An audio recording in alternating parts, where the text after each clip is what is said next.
پہلی بات تو یہ کہ قرآن مجید اور نعت رسول سے بڑھ کر کیا نصیحت ہے۔ اب میں اس کا اختتام کرتا ہوں کلمہ نصیحت کے طور پر، اور وہ یہ قرآن مجید کو نہایت ذوق و شوق سے سننا،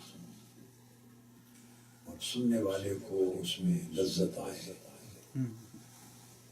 اور قلبی فرحت نصیب ہو اور کیفیات نصیب ہو،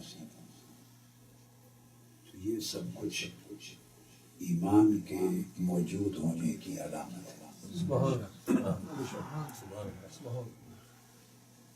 قلبی کیفیات اللہ اور اللہ کے رسول کے ذکر کے ساتھ جب پیدا ہوتی ہیں تو وہ ایمان کے چشمے سے حضور نبی اکرم صلی اللہ تعالیٰ علیہ وسلم کی ذات پاک اس میں اگر آنکھیں بھیگیں اور دل وجد کرے اور طبیعت میں فرحت کا سما ہو، یہ بھی ایمان کی علامت ہے۔ یہ سب کچھ ایمان کے چشمے سے اٹھتا ہے، مگر یہ ساری کیفیات اگر بندے کے عمل اور حال میں نہ بدلے تو ہر چیز ناتمام رہ جاتی ہے، ناقص رہ جاتی ہے۔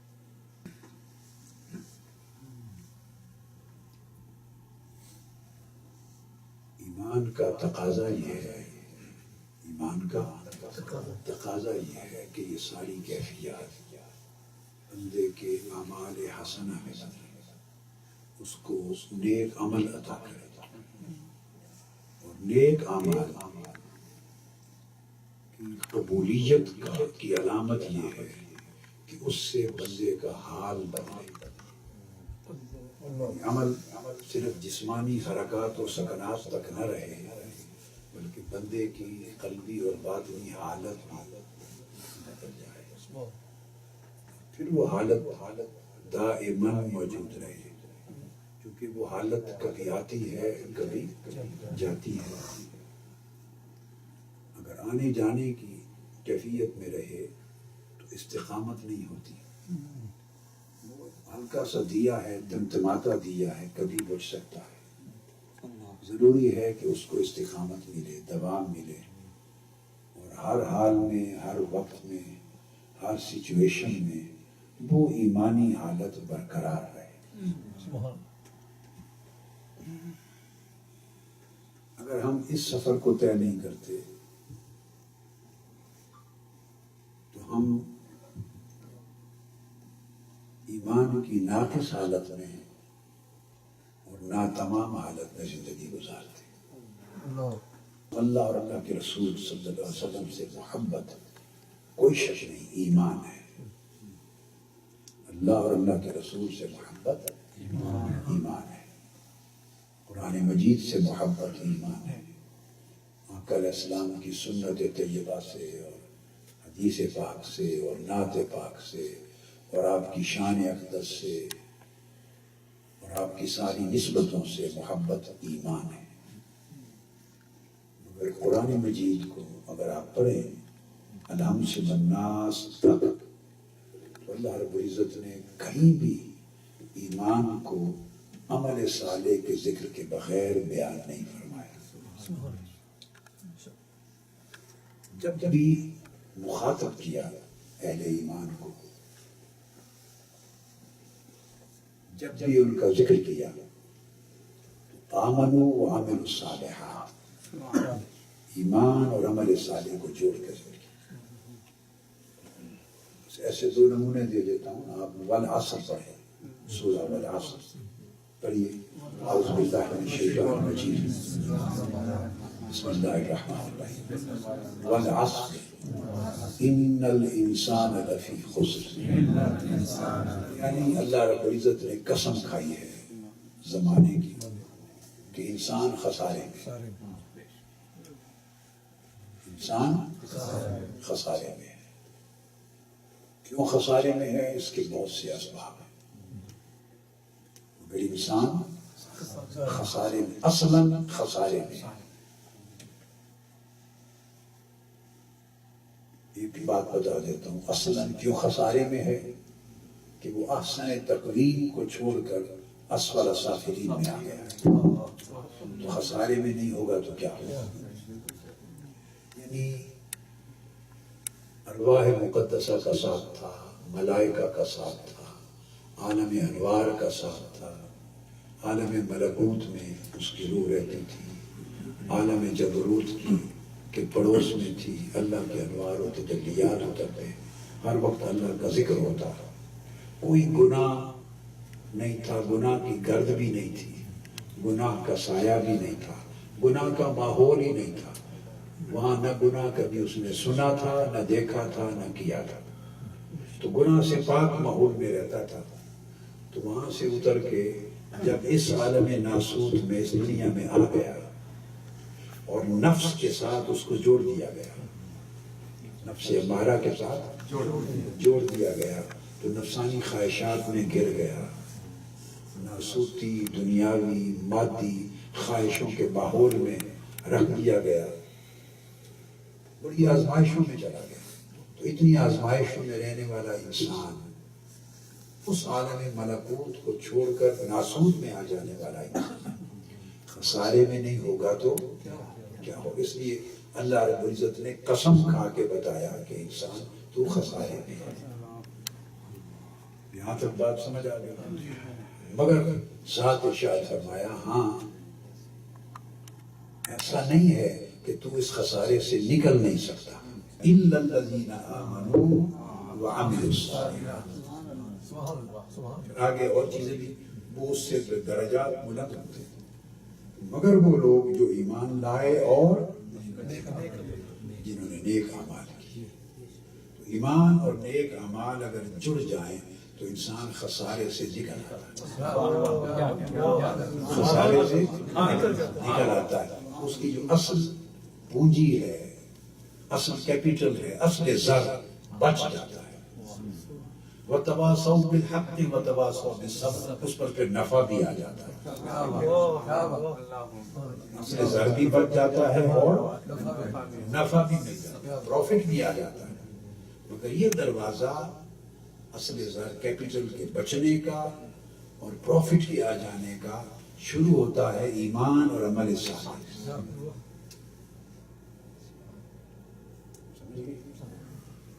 جس مکتب فکر سے ہمارا تعلق ہے، ہم ایمان کی وہ جو کیفیات ہیں نا، بس اسی کے ارد گرد گھومتے رہتے اور ساری زندگی گزارتے رہتے ہیں. اس سے آگے بڑھنے کی فکر نہیں کرتے.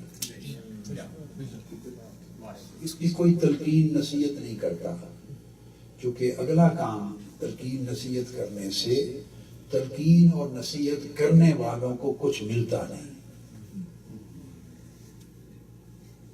اس لیے وہ ہم کیفیات میں ہی کھیلتے رہتے ہیں. کیفیات کا باعث بننے والے بھی چاہتے ہیں کہ کیفیات میں ہی کھیلتے رہیں. آگے کا سفر طے کرنا چاہیے. یہ اللہ کی نعمت ہے آپ کو کہ اللہ پاک نے اپنی اور اپنے حبیب کی محبت کی کیفیات سے نوازا ہے. کتنے بدنصیب ہیں وہ لوگ جو ان کیفیات سے بھی معلوم. اس طرح یعنی ایک ایسی زمین جو پتھریلی زمین ہو یا بنجر زمین ہو جس میں ہریالی آ ہی نہ سکے، تو کیفیات ایمانی سے محروم لوگ اس پتھریلی اور بنجر زمین کے مانتے کہ ہریالی کی گنجائش نہیں ہے. مگر کتنا افسوس ہوگا ان لوگوں کے لیے کہ جن کو اللہ نے بنجر اور پتھریلی زمین سے بچا لیا اور جن کی دلوں کی زمین کو زرخیز زمین بنا دیا، اور ان زرخیز زمین پر اللہ کی محبت اور اللہ کے محبوب صلی اللہ علیہ وسلم کی محبت کا مینہ بھی برستا ہے، بارش بھی برستی ہے. بارش برستی رہے اور آپ عمل صالح کا بیج ہی نہ ڈالیں تو اس میں فصلیں کیسے ہوئیں گی، پھل پھول کہاں سے آئیں گے. زمین زرخیز ہے مگر اس کی ہریالی لانے کے لیے اور تازگی لانے کے لیے اور اس کو پھلدار پھولدار کرنے کے لیے فصلدار کرنے کے لیے اس میں اعمال صالحہ اور تقویٰ اور اللہ رسول کی تابعداری کے بیج بونے کی ضرورت ہے تاکہ کچھ اگے. ہم اگنے کی طرف نہیں جاتے.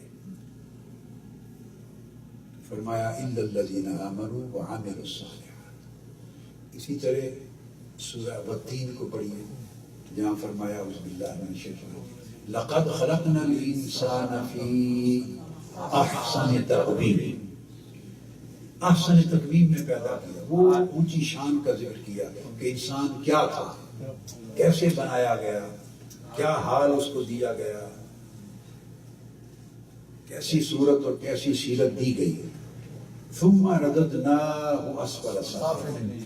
پھر اس کو اسفل سافلین میں لوٹا دیا. یہ جس دنیا میں ہم بیٹھے ہیں جس کا ذکر میں پہلے کر چکا, اس میں لوٹا دیا. چونکہ اس میں لوٹا دیا یہ خسارہ, یہ خسارہ ہوا.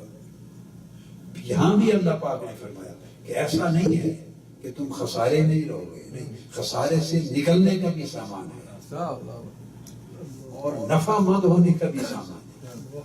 فرمایا اسفل سافلین الا الذین آمنوا وعملوا الصالحات فلہم اجر غیر ممنون.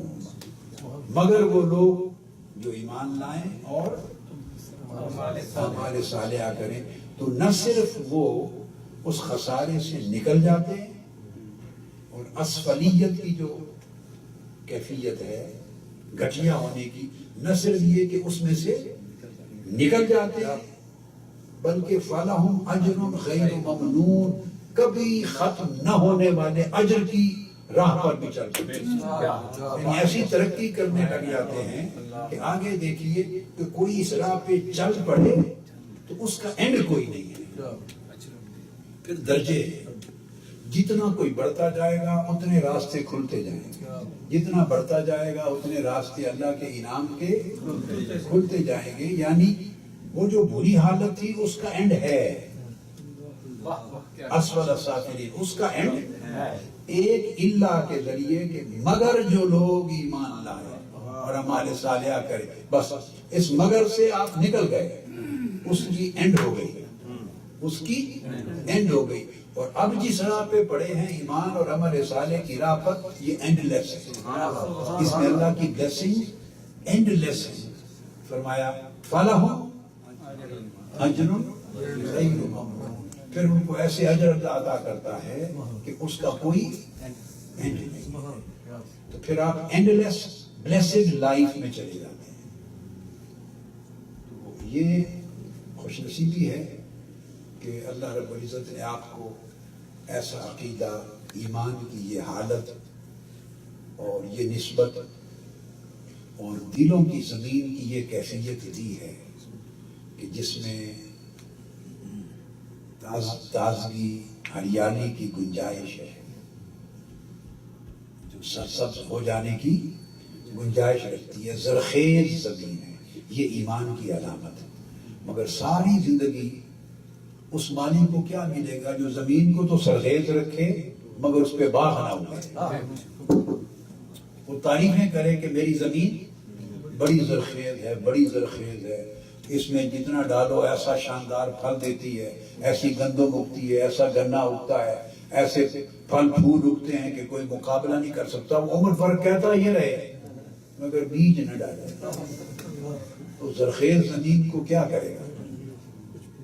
زرخیز زمین کا فائدہ یہ ہے کہ اس کی زرخیزی سے فائدہ اٹھائیں اور اس کو سرسبز و شاداب کریں.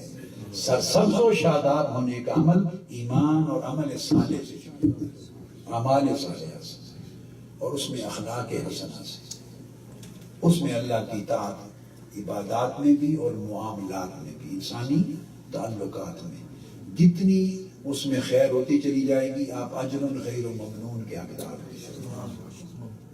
اللہ پاک اس پر ہمیں عمل کرنے کی توفیق دے اور ہمیں توفیق مرمت کرے کہ ہم اس طرح کی خیر پر مبنی تبدیلی اپنی زندگیوں میں لا سکیں تاکہ قیامت کے دن سرخرو ہوں کہ آقا علیہ السلام کی نعت شریف پڑھتے تھے, سنتے تھے, ذوق آتا تھا، وہ ذوق آپ کی جسموں پر، آپ کی زندگی میں، آپ کے اخلاق میں اور آپ کے معاملات میں بھی وہ ذوق نظر آتا ہے۔ السلام علیکم ورحمۃ اللہ وبرکاتہ۔